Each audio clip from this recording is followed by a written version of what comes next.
নমস্কার বন্ধুরা, আজকের গল্পটি আপনাদের জন্য একটু অন্যরকম। এক নাম প্রকাশে অনিচ্ছুক এক ফলোয়ার আমাকে এই গল্পটি পাঠিয়েছেন। তার অনুরোধে আমি এটি আপনাদের সাথে শেয়ার করছি। গল্পের গভীরে প্রবেশ করার আগে ছোট্ট একটি অনুরোধ, গল্পটি ভালো লাগলে অবশ্যই লাইক ও শেয়ার করবেন।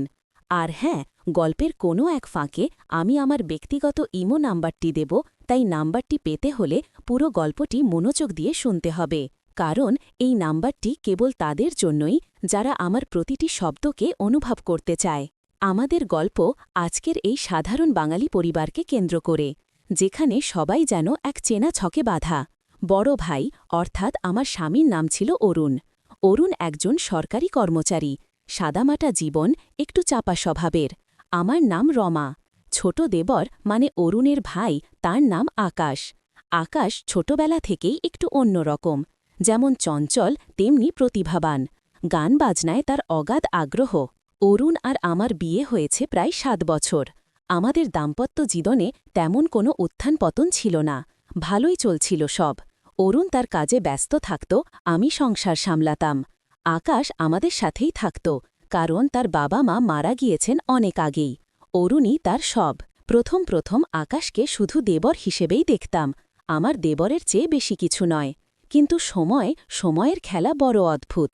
যখন আপনি একভাবে জীবনকে দেখতে অভ্যস্ত, ঠিক তখনই সব কিছু অন্যরকম হয়ে যায়। আমার আর আকাশের মধ্যে দূরত্ব কমতে শুরু করল যখন আমি বুঝতে পারলাম অরুণ আর আগের মতো নেই। সে যেন ধীরে ধীরে অন্য কেউ হয়ে যাচ্ছে। অরুণ অফিসের কাজে প্রায়ই বাইরে যেত, ফিরতে দেরি হতো। ফিরলেও তার মনোযোগ থাকত নিজের মধ্যেই। আমার জন্য তার সময় ছিল না, আমার অনুভূতির কোনো দাম ছিল না। একাকিত্ব আমাকে গ্রাস করছিল। ঠিক সেই সময়েই আকাশ আমার জীবনে আরও বেশি করে জড়িয়ে পড়তে শুরু করল। প্রথমে সেটা ছিল নিছকই একটা নির্ভরতা। আমার ভালো লাগা মন্দ লাগাগুলো সে বুঝতে পারত। আমার মন খারাপ থাকলে সে এসে পাশে বসত, টুকটাক গল্প করত, মাঝে মাঝে গিটার বাজিয়ে শোনাত। তার গানগুলো আমার মনে এক অদ্ভুত শান্তি এনে দিত। একদিন আমি খুব অসুস্থ হয়ে পড়ি। অরুণ তখন অফিসের কাজে বাইরে।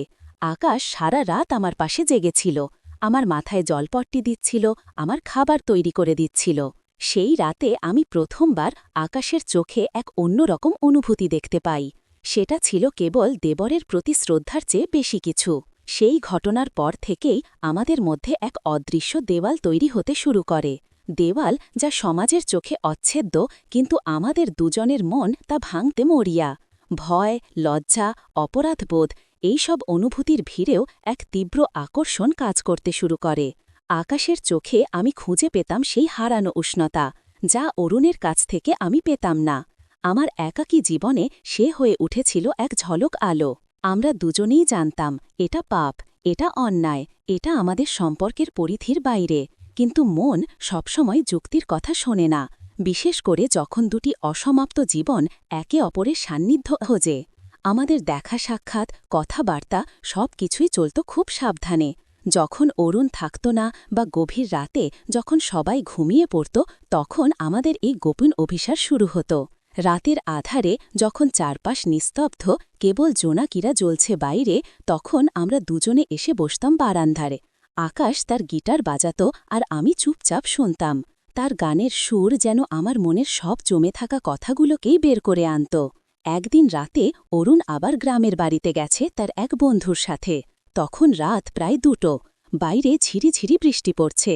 আমি বারান্দায় আঁকা বসেছিলাম। হঠাৎ দেখি আকাশ আমার পাশে এসে বসল। তার চোখে সেই গভীরতা, সেই আকুলতা। আমার দিকে তাকিয়ে বলল, ভাবি, আপনার খুব কষ্ট হয় তাই না? কথাটা শুনে আমার ভেতরটা কেঁপে উঠল। আমি কিছু বলতে পারলাম না। আকাশ আমার হাত ধরল, প্রথম স্পর্শ, যেন বিদ্যুতের শিরোহণ। আমি চমকে উঠলাম, কিন্তু হাত ছাড়িয়ে নিলাম না। তার হাতের ছোঁয়া বড় উষ্ণ ছিল। অনেক দিন পর এমন উষ্ণতা অনুভব করলাম।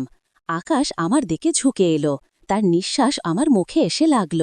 আমার হৃৎস্পন্দন বেড়ে গেল, চারিদিকে একটা চাপা গুঞ্জন, যেন প্রকৃতিও আমাদের এই গোপন মুহূর্তের সাক্ষী। ভাবি, আবারও আকাশ ফিসফিস করে বলল, আমি জানি এটা ঠিক নয়, কিন্তু আমি নিজেকে আটকাতে পারছি না। তোমাকে ছাড়া আমার আর কিছু ভালো লাগে না। আমার 2 চোখ বেয়ে জল গড়িয়ে পড়ল। আমি কি তাকে এই সম্পর্কে আরও এগিয়ে যেতে দেব? আমার বিবেক আমাকে না করছে, কিন্তু আমার মন চাইছে এই একাকিত্ব থেকে মুক্তি। আকাশ আমার চোখের জল মুছিয়ে দিল। তার আঙুলের স্পর্শে যেন আমার সব যন্ত্রণা ভুলে গেলাম। সে আমার দিকে তাকিয়ে রইল। তার চোখে এক অদ্ভুত মায়া, যেন এই প্রথম সে আমাকে দেখতে পাচ্ছে, আমার ভেতরের মানুষটাকে। আমাকে শুধু একবার সুযোগ দিন ভাবি, আকাশ নিচু স্বরে বলল। আপনার সবটুকু কষ্ট আমি দূর করে দেব। তার কণ্ঠস্বরে ছিল এক তীব্র আবেগ। আমার মন তখন বলছে, রমা, এটা ভুল, এটা তোমার স্বামীর ভাই, এটা মেনে নেওয়া যায় না। কিন্তু আমার শরীর তখন বিদ্রোহ ঘোষণা করছে। আমার ভেতরের নারী সত্তা যেন জেগে উঠেছে।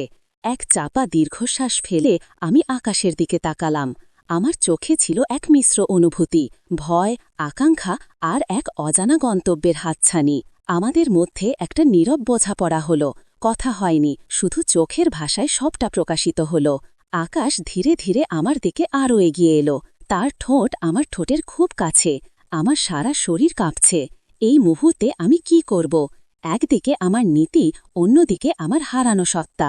ঠিক সেই সময় হঠাৎ করে দরজার পাশে একটা আওয়াজ হলো। কে যেন দরজায় টোকা দিচ্ছে। আমাদের দুজনেরই বুক ধকভক করে উঠল। কে হতে পারে এই অসময়ে? আমাদের দুজনের চোখে ফুটে উঠল প্রবল আতঙ্ক। আকাশ দ্রুত আমার থেকে সরে দাঁড়াল। কে? আমি গলা খাঁকড়ি দিয়ে জিজ্ঞাসা করলাম। বাইরে থেকে একটা চাপা কণ্ঠস্বর ভেসে এলো। আমি অরুণ। আমাদের দুজনের জীবনে যেন ভূমিকম্প শুরু হয়ে গেল। অরুণ, এই অসময়ে সে কি সব দেখে ফেলেছে? আমাদের এই গোপন অভিসারের মাঝখানে সে কি সব জেনে গেছে? আকাশ আর আমি একে অপরের দিকে তাকালাম। আমাদের চোখে মুখে কেবল ভয় আর অসহায়তা। অরুণ কি তবে আমাদের দেখে ফেলেছে? আমাদের এই নিষিদ্ধ সম্পর্কের কি এখানেই শেষ, নাকি শুরু হতে চলেছে আরও গভীর কোনো অন্ধকার? আপনারা কি মনে করেন, অরুণ কি সত্যিই সব দেখে ফেলেছে, নাকি এটা নিছকই কোনো ভুল বোঝাবুঝি? আমাদের এই অসমাপ্ত গল্পের পরবর্তী অংশ কি হতে চলেছে কমেন্ট করে অবশ্যই জানাবেন। আর হ্যাঁ, গল্পের গভীরে আরও ডুবতে আমার চ্যানেলে সাবস্ক্রাইব করতে ভুলবেন না। পরবর্তী পর্বের জন্য অধীর আগ্রহে অপেক্ষা করুন। আর আমার ব্যক্তিগত ইমো নাম্বারটি পেতে হলে পরবর্তী পর্বটি মনোযোগ দিয়ে শুনবেন।